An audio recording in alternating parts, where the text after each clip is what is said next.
আমরা যদি দেখি আসলে ইসলামের যতগুলো যুদ্ধে যত বিজয় হয়েছে কখনোই মুসলমানদের সংখ্যাধিক্য ছিল না, সবসময় কম ছিল, বরং এক জায়গায় একটু বেশি ছিল। আল্লাহ পাক প্রথম তাদেরকে কিন্তু পরাজিত করেছিলেন হুনাইনের যুদ্ধে, সেটা আল্লাহ কোরআনেও বলে দিয়েছেন যে, অর্থাৎ মুসলমানরা কখনোই সংখ্যা দিয়ে বিজয় লাভ করেনি, বরং ইমানি চেতনায় আল্লাহর সাহায্য ছাড়া কখনোই বিজয় আসতে পারে না। এটা বারবার আমরা দেখেছি। এই বদরের যুদ্ধ সেটা হয়েছিল।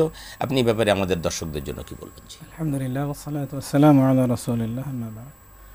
ঐতিহাসিক বদর, মদিনা থেকে 130 কিলোমিটার দূরে বদর কূপের নিকটে বদর প্রান্তরে যে যুদ্ধ, যেটাকে কোরআনের ভাষায় সে দিনটা ছিল ইয়ামুল ফুরকান, সত্য মিথ্যার পার্থক্যকারী দিন। একেবারে স্যার বলেছিলেন অসম যুদ্ধ, দুটি পক্ষে সৈন্য এবং অস্ত্রের দিক থেকে কোনোরূপ সামঞ্জস্য ছিল না। রাইট। এরপরে আল্লাহ পাক বিজয় দান করেছেন আমাদের মুসলিমদের এবং প্রিয় নবী সাল্লাল্লাহু আলাইহি সাল্লামের বাহিনীকে। সত্যের বিজয় হয়েছিল, সত্যের বিজয় হয়েছে। মূলত আল্লাহ পাকের ভাষায় ইয়াকুম মিনকুম 20 সাবিরিনা ইয়াগলিবু মিআতাইন, তোমাদের মাঝে যদি ধৈর্য ধারণকারী, ধৈর্যশীল যদি 20 জন হয়, আল্লাহ পাক 200 জনের উপরে বিজয় দান করবেন। সুবহানাল্লাহ। আর এই ধৈর্যটা মূলত জিহাদের ময়দানে। আর সাহাবায়ে কেরাম রাদিয়াল্লাহু আনহুম নবীজি সাল্লাল্লাহু আলাইহি ওয়াসাল্লামের নেতৃত্বে তা প্রমাণ করে দিয়েছেন। পাশাপাশি যখন যুদ্ধ নিয়ে আলোচনা হচ্ছিল, তখন তাদের পক্ষ থেকে নবীজি সাল্লাল্লাহু আলাইহি ওয়াসাল্লামকে আশ্বস্ত করা হয়েছে, আমরা আপনাকে এমন বলবো না যেমন মুসা আলাইহিস সালামকে বলা হয়েছে ইযহাব আনতা ওয়া রাব্বুকা ফাকাতিলা ইন্না হাহুনা কাঈদুন, যে আপনি আর আপনার রব গিয়ে যুদ্ধ করুন, আমরা এখানে বসে থাকলাম।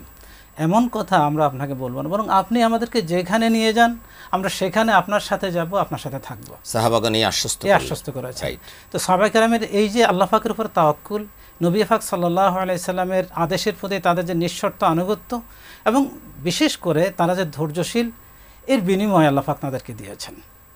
বদরে যেখানে 313 জন মাত্র, তরবারি ছিল মাত্র 8টি, ঘোড়া ছিল মাত্র দুটি, মাত্র 2টি ঘোড়া 8টি তরবারি, বিপরীতে 1300 ঘোড়সওয়ার ছিল শুধু 300। সেখানে সেই জায়গায় 1000 সেই যুগের সর্বাধুনিক প্রযুক্তি সমৃদ্ধ যে বাহিনী, তাদেরকে আল্লাহ পাক পরাজিত করেছেন। এটা শুধু সে সময়কার না, কিয়ামত পর্যন্ত আগত মোড় পরিবর্তনকারী যুগান্তকারী যুদ্ধগুলোর অন্যতম। এটা যুগে যুগে মুসলিমদের তাদের ঈমান, তাদের আল্লাহ পাকের উপর তাওয়াক্কুল এবং সবরের বিষয়টি বারবার আমাদের স্মরণ করিয়ে দেয়। আমরা যে আগত অনাগত যে কোনো পরিস্থিতিতে যদি এই বৈশিষ্ট্যগুলো আমাদের থাকে, আমরা যদি ঈমানদার হই তাহলে আল্লাহ পাক আমাদের বিজয় দেবেন। আমরা যদি ধৈর্যশীল হই, আমরা যদি আল্লাহ পাকের উপর তাওয়াক্কুল করি, ওয়া ইয়াতাওয়াক্কাল আলাল্লাহ ফাহুয়া হাসবুহ, যদি আল্লাহর উপর তাওয়াক্কুল করা হয় আল্লাহই যথেষ্ট। আল্লাহ পাক বদরে তা আমাদেরকে একবার চাক্ষুষ দেখিয়ে দিয়েছেন। সুতরাং বদর শুধু বদর ময়দানে সীমাবদ্ধ নয়, বদর যুগে যুগে, বদর প্রতি বছর, বদর কিয়ামত পর্যন্ত আছে, চলবে। রাইট। সত্য মিথ্যার লড়াই এটা আসলে আগেও ছিল, একদম পৃথিবীর সৃষ্ট লগ্ন থেকে হাবিল কাবিল থেকে শুরু হয়েছে, ছিল, এখনো আছে, এখনো চলতেছে। আমরা যদি দেখি যে লড়াই, তো আমরা ওই যে 24-এর গণ অভ্যুত্থান যেটা হলো, এটাও একটা বড় লড়াই ছিল সত্য মিথ্যার মধ্যে। তাও অর্থাৎ বদর একটা মানে প্রতীক হয়ে গিয়েছে, বদর একটা প্রতীক হয়ে গিয়েছে। তো এরকম সত্য মিথ্যার লড়াই যেখানে হয়, সেটাই আমরা সত্যের পক্ষে যেন আমরা থাকতে পারি।